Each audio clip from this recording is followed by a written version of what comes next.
సామాజిక న్యాయం కోసం గళమెత్తిన సామాన్యుడి స్వరం కాపునాడు. సామాజిక న్యాయం కోసం సామాన్యుడి స్వరం మీ కాపునాడు. కాపునాడు సమాచార లేఖ లెటర్ నెంబర్ 106. తగ్గేదేలే అంటున్న కాపులు మున్నూరు కాపులు. తెలంగాణలో మున్నూరు కాపులే అతిపెద్ద కులం. సుమారు 1 కోటి మంది ఉంటారు. కాపులు 1/2 కోటి మంది ఉంటారు. ఇద్దరూ కలిస్తే ఆ రాష్ట్రంలో రాజకీయ కల్లోలమే. ప్రత్యేక తెలంగాణ భావోద్వేగాల నడుమ ఇద్దరి మధ్య పొసగని వాతావరణం. ప్రజారాజ్యం పార్టీ సామాజిక తెలంగాణ నినదిస్తే కొందరు అగ్రనేతలకు నిద్రపట్టని పరిస్థితి. ఓట్లేసి గమ్మున కూర్చోవాలే గాని నినాదాలు రాజ్యాధికారం కాపుల భాషలో ఉండకూడదు అనేదే వారి ఆలోచన. కాపులంటే ప్రభువులెక్కిన పల్లకీలు మోసే బోయిలేనా? పల్లకీలో ఊరేగడానికి పనికిరారా? ఇది కాపుల మనోవేదన.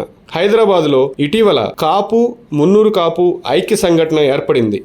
ఈ కార్యక్రమంలో మున్నూరు కాపు సంఘం తరపున ఆ సంఘ అధ్యక్షుడు కొండా దేవయ్య పటేల్, ప్రధాన కార్యదర్శి వైద్యం వెంకటేశ్వర్లు పటేల్, లక్ష్మణ్ పటేల్ తదితరులు, కాపునాడు జాతీయ అధ్యక్షులు గాళ సుబ్రహ్మణ్యం గారు, కార్యదర్శి ఆకుల తిరుమలరావు, మహిళా కాపునాడు నాయకురాలు కప్పట్రాల హేమలత, జోన్ 3 కాపునాడు అధ్యక్షుడు కల్లి శివ, అలాగే అఖిల భారత కాపు మున్నూరు కాపు ఐక్య సంఘటన అధ్యక్షుడు శ్రీ చందు జనార్దన్ తదితరుల సమక్షంలో ఇటీవల రాజ్యసభకు ఎన్నికైన డాక్టర్ కోవా లక్ష్మణ్ మరియు వద్దిరాజు రవిచంద్రలకు సన్మాన కార్యక్రమం జరిగింది. నిజానికి ఇది చాలా చారిత్రక పరిణామం. కారణం, వచ్చే ఎన్నికల్లో కాపులు దుమ్ము దులుపుతారు కాబట్టి మొదట్లో పార్టీలను నమ్మి మోసపోయిన కాపులు ప్రజారాజ్యం తర్వాత కాస్త కళ్ళు తెరిచారు. బీజేపీ ఇచ్చిన కరీంనగర్, నిజామాబాద్ పార్లమెంటు సీట్లను చాలా అవలీలగా గెలిపించుకున్నారు. కాపుల సత్తా లోకానికి అర్థమైంది. ఇప్పుడు పార్టీలే కాపుల వెంట పడుతున్నాయి. రాజ్యసభకు డాక్టర్ లక్ష్మణ్, వద్దిరాజు రవిచంద్రలను ఎంపిక చేయటం వెనుక చిదంబర రహస్యం ఇదే. మే 30వ తేదీన టీఆర్ఎస్ పార్టీ ఖమ్మం ప్రాంతానికి చెందిన వద్దిరాజు రవిచంద్రని రాజ్యసభకు ఎంపిక చేయగా ఆయన ప్రమాణ స్వీకారానికి వందలాది సంఖ్యలో ఢిల్లీకి తరలి వెళ్లారు. అక్కడ జరిగిన పరిణామాలు, ఒకేసారి అంతమంది ఒక వ్యక్తి ప్రమాణ స్వీకారానికి తెలంగాణ ప్రాంతం నుంచి రావడంతో దీనిని బీజేపీ కేంద్ర నాయకత్వం గ్రహించి ఆలోచనలో పడింది. తెలంగాణలో బీజేపీ అధికారంలోకి రావాలంటే మున్నూరు కాపులకు రాజ్యసభ స్థానం ఏర్పాటు చేయాలని నిర్ణయించింది. ఆ ఒరవడిలో వచ్చిన వాడే మున్నూరు కాపు నాయకుడు కోవా లక్ష్మణ్. కాపులకు మున్నూరు కాపులకు బోధపడింది ఇక్కడే. అందుకే కాపు మున్నూరు కాపు ఐక్య సంఘటన ఆవిర్భవించింది. 25% ఓట్లు ఉన్న కులానికి ఒక్క మంత్రి పదవా?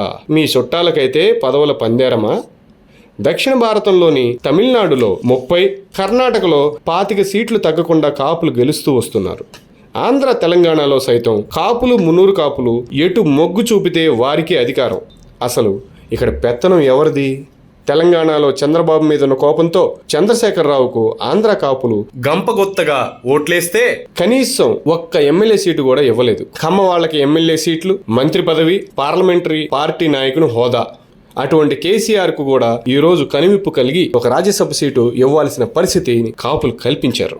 కానీ నిన్న పురుడు పోసుకున్న ఐక్య సంఘటన రాబోయే ఎన్నికల్లో కథను ఖచ్చితంగా అడ్డంగా తిప్పే అవకాశం ఉంది.